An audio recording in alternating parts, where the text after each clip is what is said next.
নমস্কার, welcome to my channel English with PB sir. আশা করছি তোমরা সবাই ভালো আছো এবং পড়াশোনা করছো।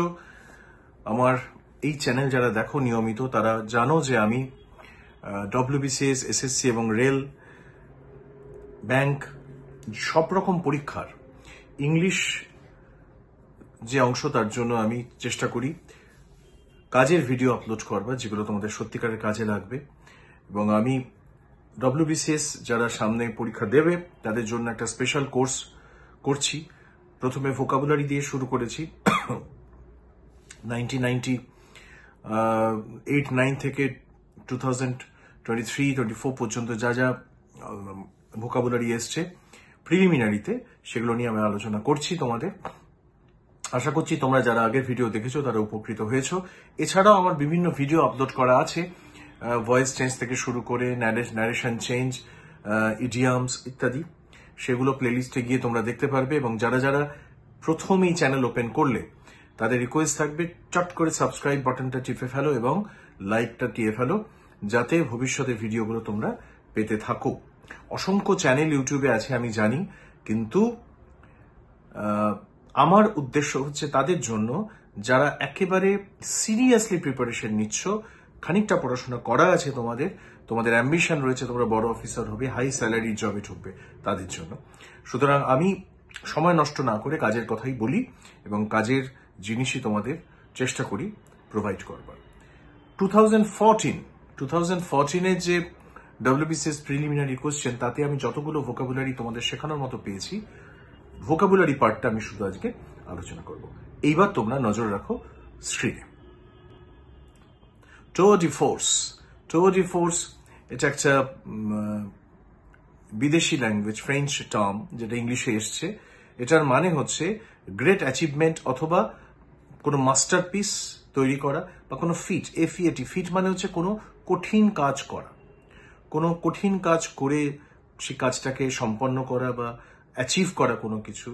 গ্রেট অ্যাচিভমেন্টকে বলা হয় টোর de force. Okay, this is something which is not usually used in English language, বা খুব ডে টু ডে যে প্রত্যেকটা খবরের কাগজে পাবে বা সমস্ত বইয়ে পাবে তা নয়। এগুলো একটা স্পেশাল টার্ম, ফরেন টার্ম যেগুলো আছে। যেমন আমি আরেকটা টার্ম বলতে পারি তোমাদের, কালডিস্যাক।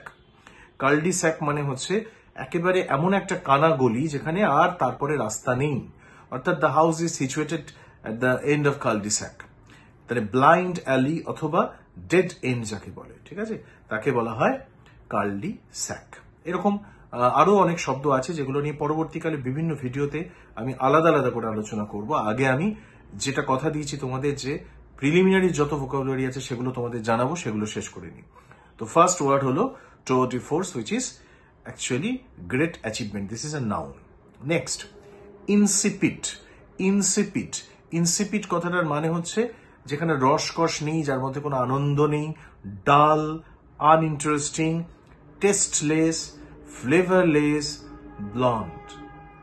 ঠিক আছে, এগুলো সমস্ত হচ্ছে সে তার সিনোনিম, যেটা হচ্ছে ইনসিপিড। তার বাংলা মানে যদি তুমি মনে রাখতে চাও তাহলে মনে রাখতে পারো, বাংলা মানে হচ্ছে স্বাদহীন, গন্ধহীন, রসকসহীন, একেবারে পাতি জলো, যেটা তাকে বলে ইনসিপিড। আমরা বলতে পারি অ্যান ইনসিপিড ভেজিটেরিয়ান ডিশ, তাতে কোনো মশলা নেই, কোনো টেস্ট নেই। অথবা an insipid drama of a very low quality. একটা ড্রামা, যেটা সিনেমা দেখেছো বা ড্রামা দেখেছো, সেটা হচ্ছে ইনসিপিড। আমরা দুরকম ভাবেই ব্যবহার করতে পারি। ওকে, নেক্সট, এক্সট্রোভার্ট। এক্সট্রোভার্ট মানে হচ্ছে যে বেশি কথা বলে, যে বাইরে বেরোয়, মানুষের সাথে মেশে, গ্রেগারিয়াস পার্সন, যে কথা বলে, এক্সট্রোভার্ট। ঠিক তার উল্টোটা কি? ইন্ট্রোভার্ট। ইন্ট্রোভার্ট মানে হচ্ছে যে পার্সন যে talks less, doesn't mix with others, যারা অ্যাকচুয়ালি নিজেদের মধ্যেই থাকতে বেশি ভালোবাসে, একা একা থাকে, কম কথা বলে। ওকে, নেক্সট হচ্ছে অ্যাম্বিভার্ট। এরই সাথে শিখতে হবে অ্যাম্বিভার্ট। অ্যাম্বিভার্ট মানে হচ্ছে যা is a mixture of introvert এবং এক্সট্রোভার্ট পার্সনস। আমরা প্রত্যেকেই জেনারেলি ইন্ট্রোভার্ট। কখনো কখনো আমরা চুপ করে থাকি, মুড অনুযায়ী আমরা কখনো কখনো বেশি কথা বলি, মানুষের সাথে মিশতে কখনো কখনো ভালো লাগে, কখনো কখনো একা থাকতে ভালো লাগে। সুতরাং আমরা অ্যাম্বিভার্ট। অ্যাম্বি মানে বোধ, দুটোই। ওকে, তাহলে এক্সট্রোভার্ট, ইন্ট্রোভার্ট, অ্যাম্বিভার্ট। এক্সট্রোভার্ট হচ্ছে আউটগোয়িং, কথা বলে যে বেশি, সব কথা বলে ফেলে, বাইরে যায়, ছটফট করে। আর ইন্ট্রোভার্ট হচ্ছে নিজের মধ্যে গুটিয়ে নেওয়া মানুষ। বোঝাতে পারলাম? introvert person, extrovert person, of course, this is an adjective. Okay. Next, megalomaniac. Megalomaniac কথাটা এসছে মেগালোম্যানিয়া থেকে। প্রত্যেকটা কিন্তু WBCS 2014 এর কোশ্চেন যদি তোমরা দেখো সেখানে রয়েছে, কিছু কিছু অপশনেও আছে, সেখান থেকে আমি পিক আপ করেছি। যেমন মেগালোম্যানিয়া একটা অপশনে ছিল। মেগালোম্যানিয়াটা কি? ম্যানিয়া হচ্ছে কোনো কিছুর প্রতি অবসেশন, মেগালোম্যানিয়া হচ্ছে পাওয়ারের প্রতি অবসেশন। কোনো কোনো মানুষ থাকে প্রচন্ড পাওয়ার ভালোবাসে, obsessive for the power. So megalomaniac is a person who has obsessive desire for power. যেমন হিটলার প্রচন্ড পাওয়ার ভালোবাসতেন এবং সেই পাওয়ার তাদের পতনের মূলে হয়। Actually megalomaniac is a negative connotation. কোনো মানুষকে প্রশংসা করবার জন্য আমরা কখনো বলবো না ইজ আ মেগালোম্যানিয়াক। জেনারেলি এর কোনোটেশনটা বা এর যে রেফারেন্সটা সেটা নেগেটিভ। মনে রাখো, কাউকে প্রশংসা করার জন্য আমরা বলি না, জেনারেলি আমরা তাকে তার নেগেটিভ ক্যারেক্টারিস্টিক হিসাবে আমরা তাকে বলি it's a megalomaniac person. Okay, আশা করছি ক্লিয়ার হয়ে গেল। Next, kleptomania. নাও ক্লেপটোম্যানিয়া হচ্ছে, ম্যানিয়া কি জিনিস? ম্যানিয়া হচ্ছে কোনো কিছুর প্রতি অকারণ অবসেশন, ভালো লাগা। ওকে, ম্যানিয়া হচ্ছে এক ধরনের রোগ। ঠিক তার উল্টোটা হচ্ছে ফোবিয়া। ফোবিয়া মনে হচ্ছে যেটাতে আমরা ভয় পাই, যেটা কাজ করতে আমরা ভালো লাগে না, কষ্ট হয়। আর ম্যানিয়া হচ্ছে যেটা খুব ভালো লাগে, অকারণেই ভালো লাগে। ম্যানিয়া এটা তার একটা অভ্যাস, বদ অভ্যাস। ওকে, ক্লেপটোম্যানিয়া মানে হচ্ছে অকারণে জিনিসপত্র চুরি করা। কিছু কিছু মানুষ তোমাদের জীবনে একবার না একবার আসবেই, যে যারা তোমার বাড়ি থেকে টুক করে কিছু তুলে নিয়ে চলে গেছে। হেডফোনটা পড়ে আছে, তুলে দিল। একটা কিছু পেন ড্রাইভ দেখতে পেলো, তুলে, প্রয়োজন নেই তার, গিয়ে হয়তো ফেলে দেবে, বাড়িতে কোথাও কুড়িয়ে রাখবে, কিন্তু হাত সে সামলাতে পারে না। So what is kleptomania? Kleptomania is recurrent desire to steal without profit or need. চুরি করা প্রফিটের জন্য না, প্রয়োজনের জন্য না, জাস্ট তার হাত টান স্বভাব আছে যার, সে দেখলে, অন্য জিনিস দেখলে না চুরি করে থাকতে পারে না। This is called kleptomania. আমি তোমাদের আরো কিছু শব্দ ম্যানিয়া সংক্রান্ত আজকে দেব, তোমরা পারলে টুকে রাখো, খাতা বের করো, এবং যেগুলো বারবার বিভিন্ন পরীক্ষা WBCS SSC তে এসছে, বিভিন্ন পরীক্ষায় এসছে ব্যাংকের। যেমন দেখো পাইরোম্যানিয়া। পাইরো মানে হচ্ছে আগুন, অবসেশন উইথ সেটিং ফায়ার, আগুন লাগিয়ে দেওয়ার একটা যে দেখলেই আগুন লাগাতে ইচ্ছা করে, এরকম যাদের স্বভাব তাদের বলা হয় পাইরোম্যানিয়াক বা pyromania. Egomania, obsessive preoccupation with oneself. Ego মানে নিজের সেলফ, তাকে নিয়ে যে সবসময় ব্যস্ত থাকে, নিজেকে নিয়ে যে ব্যস্ত, তাকে বলে ইগোম্যানিয়া। এরকম মানুষকে বলা হয় ইগোম্যানিয়াক। ওকে, নেক্সট, ডিসপোম্যানিয়া। ডিসপোম্যানিয়া মানে হচ্ছে আনকন্ট্রোলেবল ক্রেভিং ফর অ্যালকোহল। যারা বেসিক্যালি অ্যালকোহলিক, যারা অ্যালকোহল ছাড়া, মদ ছাড়া থাকতে পারে না, সেই ম্যানিয়া বা দোষটাকে বলে ডিপসোম্যানিয়া। মেগালোম্যানিয়া বলে দিয়েছি। মাইথোম্যানিয়া হচ্ছে মাইথোলজি। মাইথোলজি অ্যাকচুয়ালি বেসিক্যালি একটা কাল্পনিক স্টোরি, তো সেই জন্য মাইথোম্যানিয়া মানে হচ্ছে, বা মিথোম্যানিয়া মানে হচ্ছে, যে কোনো একটা উচ্চারণ হতে পারে, মানে হচ্ছে কম্পালসিভ লাইং অর এক্সাজারেশন। সে সব সময় বাড়িয়ে বলে, কোনো ছোট জিনিসকে বিশাল করে মেগা ভাবে প্রেজেন্ট করে, তাদের বলা হয় মিথোম্যানিয়া। দেখবে কিছু মানুষ আছে, সামান্য ঘটনা তোমার সামনে এমন ভাবে বলবে, তুমিও ছিলে, কিন্তু ঘাবড়ে যাচ্ছ, বাবা এত কিছু তো বুঝিনি আমি, সে থেকে গল্প বানিয়ে খানিকটা মিথ্যের রং চড়িয়ে বড় করতে পারে, তাদের বলে মিথোম্যানিয়াক। নেক্সট, মোনোম্যানিয়া কথাটার মানে হচ্ছে obsession with single thing. Mono মানে এক, ঠিক আছে, মোনোসিলেবিক মানে একটা সিলেবিক শব্দ। মোনোম্যানিয়া মানে হচ্ছে একটা জিনিস নিয়ে যে ভীষণ ব্যস্ত থাকে, সিঙ্গেল থিং ও সিঙ্গেল আইডিয়া নিয়ে, তার বাইরে তার কোনো বিশ্বাসও নেই, কাজও নেই, কে বলে মোনোম্যানিয়া। প্লুটো মানে এক্সেসিভ ডিজায়ার ফর ওয়েলথ। কার নেই? সবাই প্রচুর ওয়েলথ চায়, ধন সম্পদ চায়, টাকা চায়।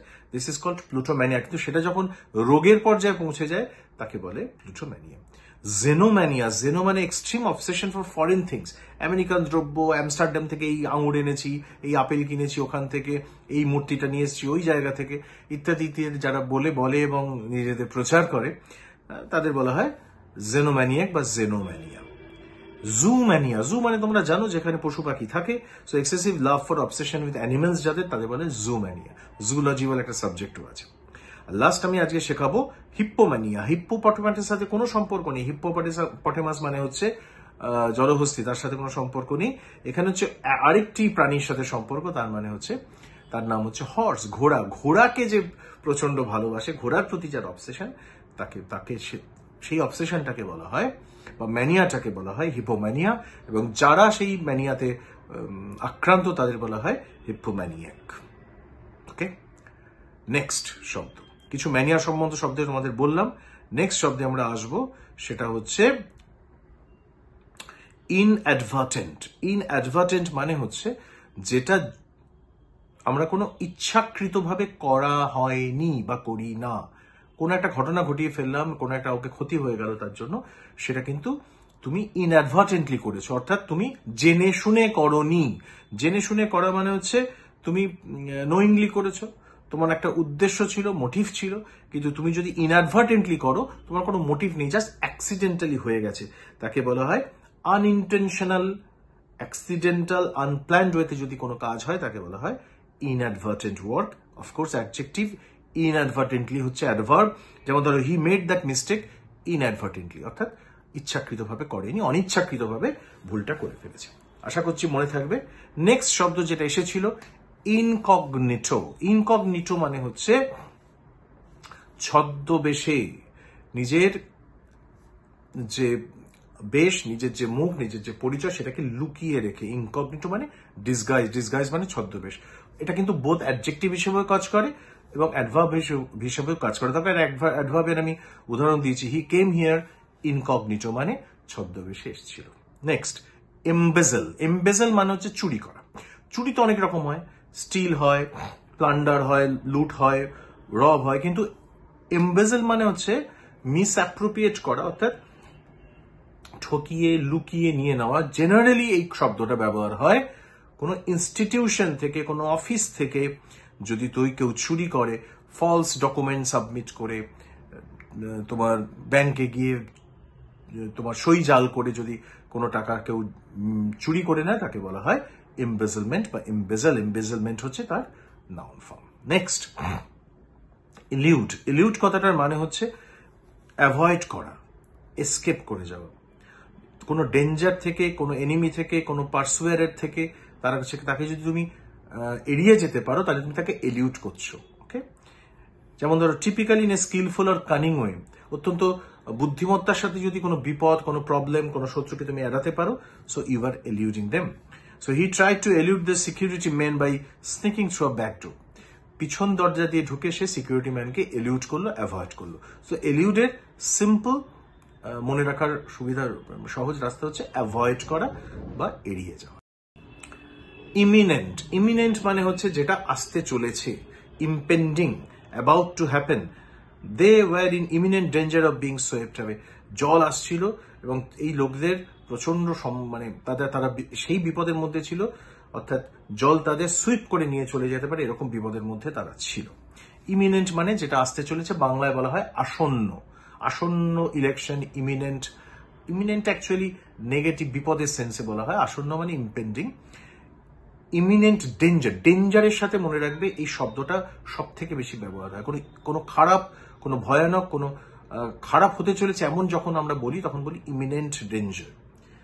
Eminent danger. ওকে, ডেঞ্জারের আগে এটা বসে। এর আরো কিছু ক্লোজ মিনিং হচ্ছে close, at hand, approaching, forthcoming, on the way, যেগুলো আসছে, এগুলো সমস্ত সিনোনিম। ডিপেন্ড করবে কোথায় বসাচ্ছ এবং এই অ্যাডজেক্টিভটা আমি কোথায় ব্যবহার করছি। ওকে, নেক্সট দুটো শব্দ আছে, যে দুটো শব্দ দুরকম মানে হয়। দেখো, পেজ। পেজ মানে কে না জানে, পেজ মানে হচ্ছে একটা পৃষ্ঠা। কিন্তু এইবার পরীক্ষা 2014 পরীক্ষায় এসেছিল যে পেজের আরেকটা মানে কি। পেজ মানে অ্যাকচুয়ালি বয় সার্ভেন্ট। পেজের একটা নাউন ফর্ম হচ্ছে বয় সার্ভেন্ট। এটা পুরনো ওয়ার্ড, আর্কেইক ওয়ার্ড, খুব একটা ব্যবহার হয় না, কিন্তু তবু পরীক্ষায় আসছে। মানে ধরো, a page is a small boy who accompanies the bride of a wedding. Originally যে বউকে, বিয়ের সময় বউকে যে নির্বর টাইপের যেত, বা সরি নির্বর তো বরের হয়, ভুল বলছি, বউয়ের সঙ্গে যে যেত কোনো বাচ্চা, তাকে বলা হতো পেজ। কিন্তু সেটা বদলে গিয়ে তার মানে হয়ে গেছে any kind of servant, actually now called page. আরেকটি শব্দ আছে ক্রিকেট। আমি জানি তোমরা ক্রিকেট মানে বলতেই তোমরা মনে পড়ছে ক্রিকেট খেলা, কিন্তু অনেকেই হয়তো জানো না, বা বেশিরভাগই হয়তো জানো যে ক্রিকেট মানে কিন্তু ঝিঝি পোকাও বটে। সো একটা শব্দের দুরকম মানে এরকম হয়, একই মানে সেম প্রোনাউন্সিয়েশন, সেম স্পেলিং, অথচ দুটো মানে। এই অর্থাৎ দুটো মানে কিন্তু জেনারেলি মানে যখন চেঞ্জ হয় তার পার্টস অফ স্পিচও চেঞ্জ হয়, কিন্তু পেজ আর ক্রিকেটের ক্ষেত্রে কিন্তু দুটোই নাও। ধরো বুক মানে বই, কিন্তু তুমি যখন সিনেমায় কোনো বা টিকিট বুক করতে যাচ্ছ, সিনেমায় কোনো টিকিট বুক করতে যাচ্ছ, ট্রেনের টিকিট বুক করতে যাচ্ছ, দুটোই বুক। ওই বুক মানে কিন্তু বুক করা, কোনো রিজার্ভ করা, কিন্তু সেটা ভার্ব। আর এই বুক মানে যেটা আমরা পড়ি সেটা নাউন, অর্থাৎ জেনারেলি চেঞ্জ হয়। কিন্তু এই দুটোর ক্ষেত্রে, পেজ এবং ক্রিকেটের ক্ষেত্রে, দুটো মানে কিন্তু সেম। 2014-এ প্রিপোজিশন এসছে, ইডিয়াম এসছে, অনেক কিছু আসে, 25টা কোয়েশ্চেন থাকে WBCS-এ। যারা পাশ করে, যারা প্রিলি লাগাতে পারে, যারা প্রিলির কাট অফ মার্কসের ওপরে থাকে, আমি বহু বছর ধরে WBCS এর সাথে পড়ানোর সাথে যুক্ত আছি এবং আমি নিজে WBCS দুবার ক্র্যাক করেছি, একবার র্যাঙ্কও করেছি, 6th হয়েছি ওয়ে ব্যাক ইন 2002।